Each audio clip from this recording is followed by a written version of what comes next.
You're sitting at the kitchen table on a Sunday night. The kids are finally asleep. Your partner is scrolling through their phone, half watching something neither of you cares about. And you're staring at a spreadsheet. Again, income in one column, expenses in another. Savings at the bottom. The number is growing.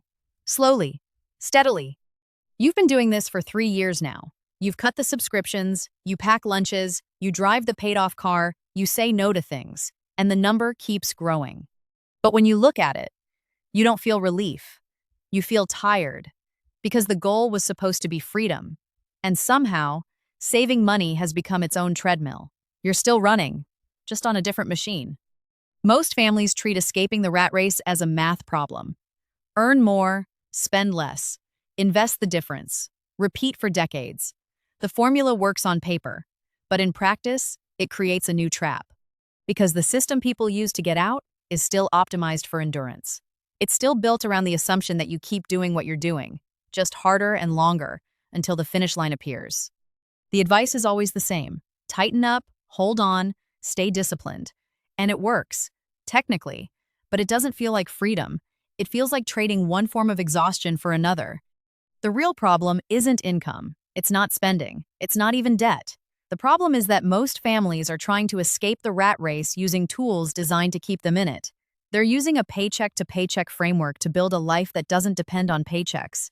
They're using employer-tied benefits to imagine independence.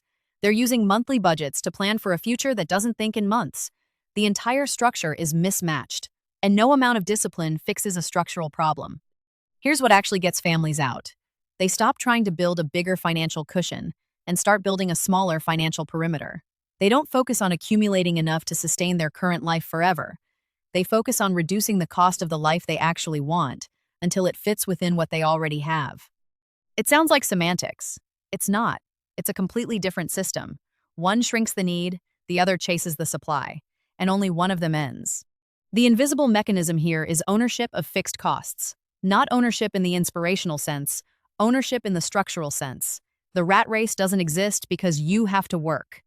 It exists because your fixed costs are higher than what you can cover without continuous employment. Rent, mortgage, insurance, car payments, childcare, utilities, debt minimums. These aren't just expenses, they're dependencies. Each one is a subscription to someone else's system. And the price isn't just money, it's optionality. Every fixed cost you carry is a decision you can't make, a job you can't leave, a move you can't consider, a risk you can't take. The rat race is just the name we give to the feeling of having no margin for decision. Most people think the solution is earning more. But earning more doesn't change the structure, it just scales it.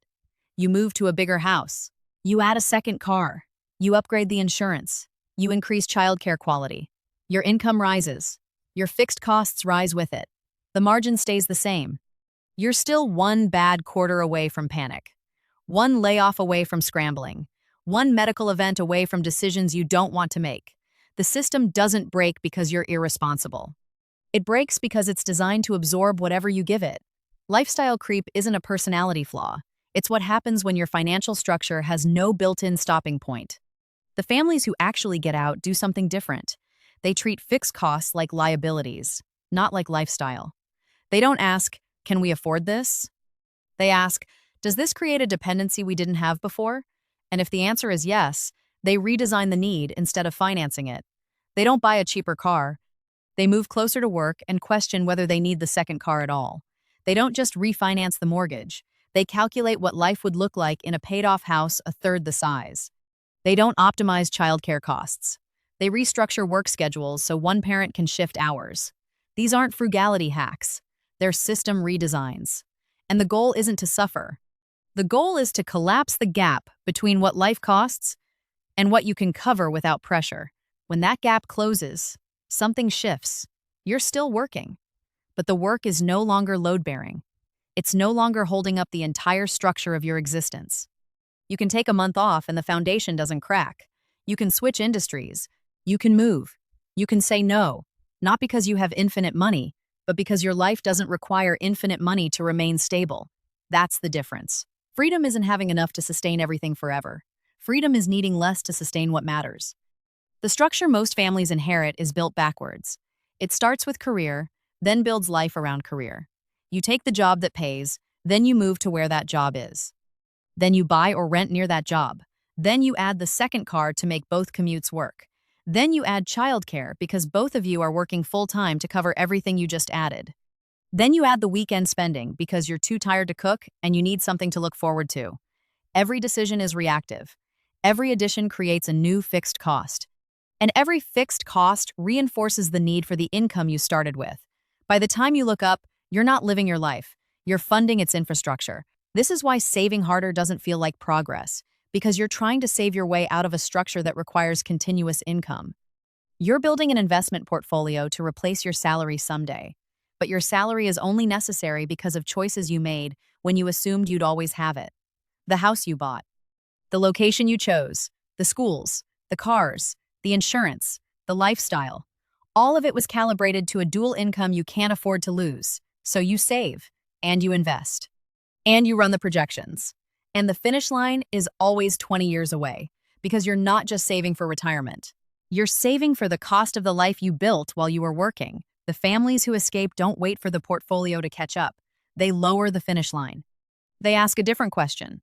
What would our life cost if we rebuilt it without the assumption of continuous employment? And then they start moving toward that number. Not someday, now. They sell the house in the expensive suburb and buy something smaller, in a place where property taxes don't require a six-figure income. They eliminate the car payment, then the second car entirely. They pull kids from private school or move to a district where public school works. They drop the insurance policies that only make sense if your income never changes. They cut the subscriptions, the memberships, the services, not because they can't afford them, but because each one is a small anchor, and 10 small anchors still hold you in place. What they're doing is unbundling their life from their income, piece by piece, dependency by dependency. And every time they remove a fixed cost, they're not just saving money. They're buying time, buying optionality, buying the ability to make decisions based on what they want, not what they can't afford to lose. That's the system. It's not about building wealth.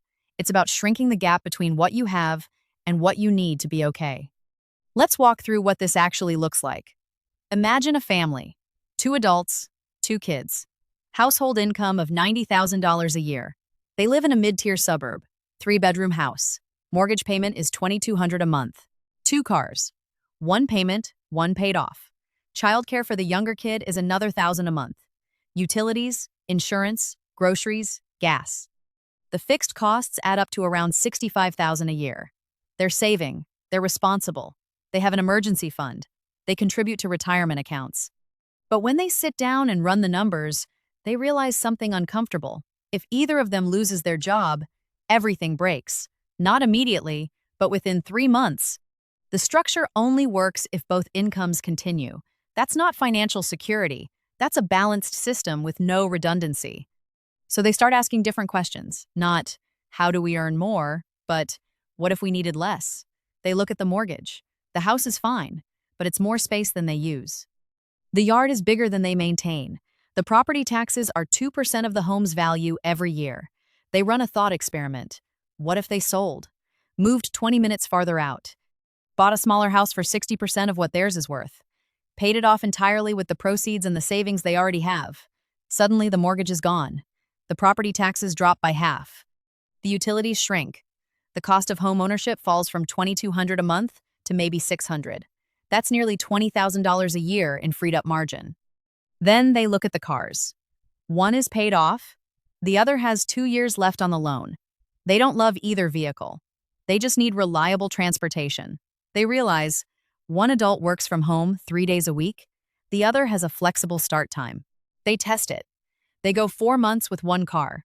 It's inconvenient sometimes, but it works. They sell the financed car, eliminate the payment and the extra insurance. Another $4,000 a year. Now they're at $24,000 in reduced fixed costs. And they haven't touched income yet. Childcare is harder. They can't eliminate it, but they restructure it. One parent shifts to a 4-day work week, takes a pay cut. But the younger kid only needs 3 days of care now instead of 5. The pay cut is $6,000 a year. The childcare savings is $10,000. Net gain, $4,000. And one parent gets an extra day with the kid. The exhaustion level drops. The weekend feels less like recovery. They're not doing more. They're doing less. And somehow, there's more margin. Now the math changes. Their fixed costs are 41,000 instead of 65. Their income dropped to 84,000 because of the 4-day schedule. But the gap between what they need and what they have is 43,000 instead of 25. They're not wealthier, but they're structurally safer. One of them could lose their job entirely, and they'd still be fine for a year, maybe longer. That's not retirement. But it's not the rat race either. They're still working, but the work is no longer holding up the ceiling. The psychological shift is quiet but total. Before, every decision had weight. Every expense had to be justified against the risk of losing income. Every job frustration came with the reminder, you can't afford to leave. Every Sunday night felt like bracing for impact. After the restructure, the weight lifts. Not because they have more money, but because they need less. The job is still a job, but it's no longer existential. You can think about what you actually want when you're not constantly managing what you can't afford to lose. This is where most advice gets it wrong. It tells you to tolerate the pressure longer, to optimize within the system, to find side hustles, to invest aggressively, to delay gratification. And all of that might help you retire earlier, but it doesn't change how you feel on a Tuesday morning when your boss says something dismissive and you swallow it because you can't risk the disruption. It doesn't change the feeling of being trapped. The advice assumes the problem is money. It's not. The problem is structural dependence, and no amount of saving fixes that until you reduce what you're dependent on. The families who make this shift describe it the same way. It's not about having less. It's about needing less to feel stable. They're not deprived. They're not sacrificing. They've just removed the things that were only there because they assumed they'd always be able to afford them. And once those things are gone, they don't miss them. What they miss is the stress. And they don't want it back. What this requires is not discipline, it's imagination. The ability to look at your current life and ask, what here exists only because we thought we had to? The house size, the location, the cars, the schedule, the expenses. Most of it was inherited, copied from what seemed normal, built on assumptions that were never tested. And once you test them, you realize how much of it is optional. Not easy to change, but optional. The reorientation is simple. Stop asking, how do we get enough to sustain this?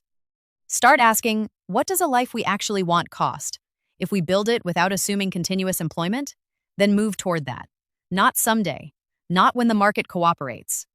Now, sell what creates dependency, restructure what creates pressure, eliminate what only made sense when you had no other choice. This isn't about minimalism. It's not about tiny houses or extreme frugality. It's about designing a life where the financial foundation is small enough that you can carry it yourself without needing everything to go right. You're still going to work. You might work for decades. But when the work is no longer load-bearing, it changes what you're willing to tolerate, what you're willing to walk away from, what you're willing to try. The rat race doesn't end when you have enough money. It ends when your life no longer costs so much that you can't afford to stop running. You've been building the wrong thing, not a bigger safety net. A smaller perimeter, not enough to sustain everything forever, just enough to make what matters sustainable, without pressure. That's the system, and it's simpler than you think.